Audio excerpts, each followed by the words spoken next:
E o tema de hoje é epicurismo, beleza?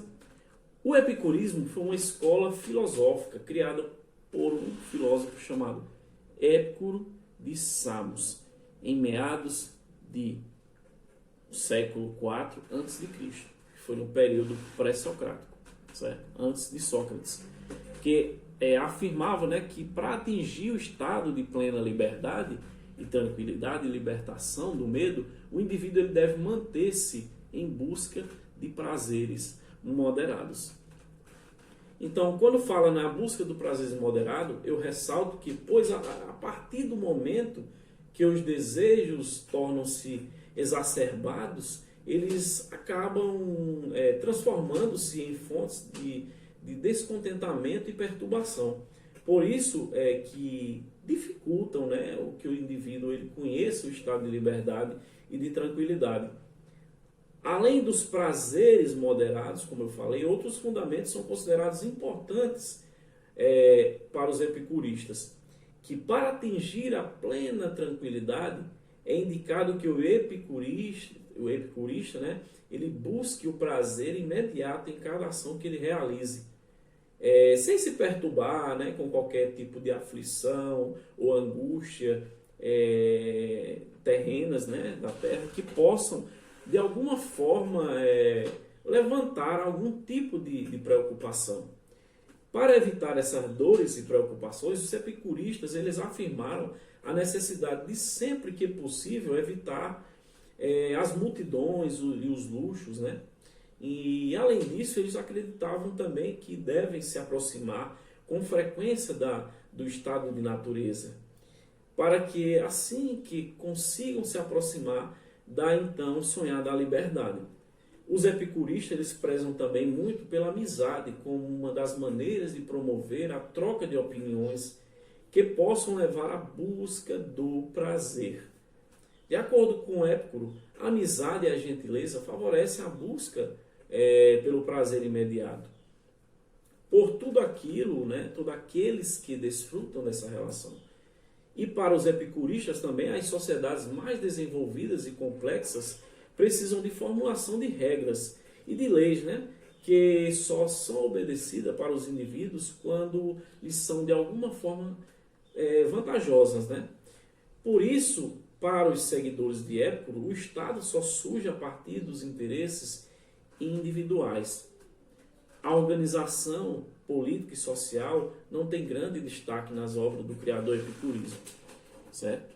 Então, Épicuro de Samos, quem foi, né? Ele nasceu na ilha de Samos, na Grécia, né?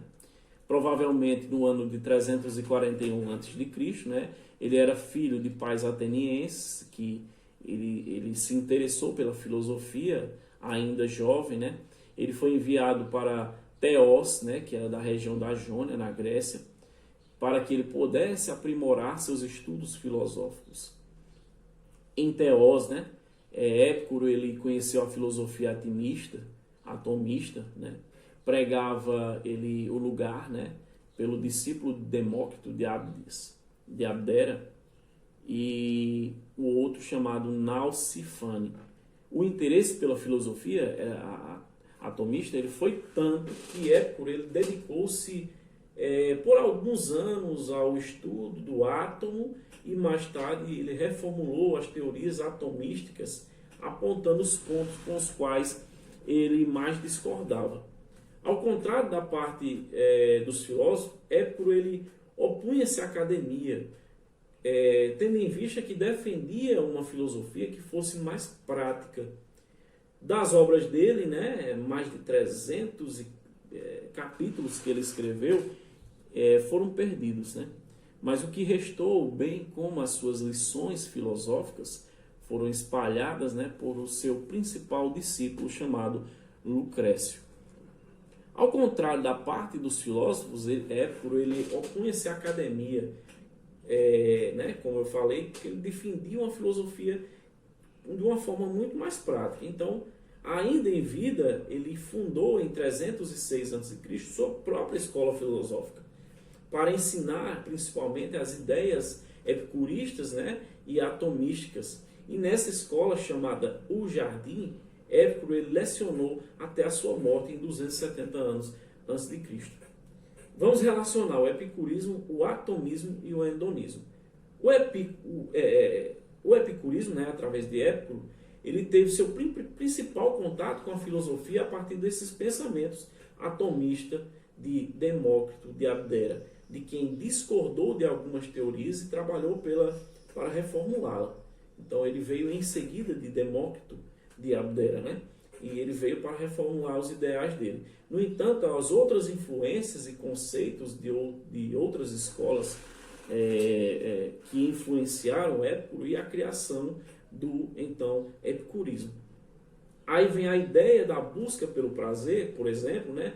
Tem influência direta do hedonismo, que era uma escola filosófica que tem como base a busca pelo prazer para que se possa atingir a verdadeira e tão sonhada felicidade.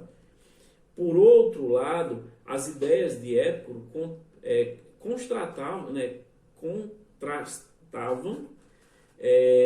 com a dos estoicos, né, como chamava na época, que acreditavam que para atingir a felicidade, a liberdade e a tranquilidade plena, os homens eles deveriam ser unicamente bons, certo? Ou seja, que a bondade seria a garantia da felicidade. Os estoicos, eles também acreditavam que as instituições eram justas quando contribuíssem para a felicidade do indivíduo, do próximo, né? Os epicuristas, ao contrário, né, eles negavam a existência de justiça absoluta e afirmavam a existência de um governo universal regido pela razão, certo?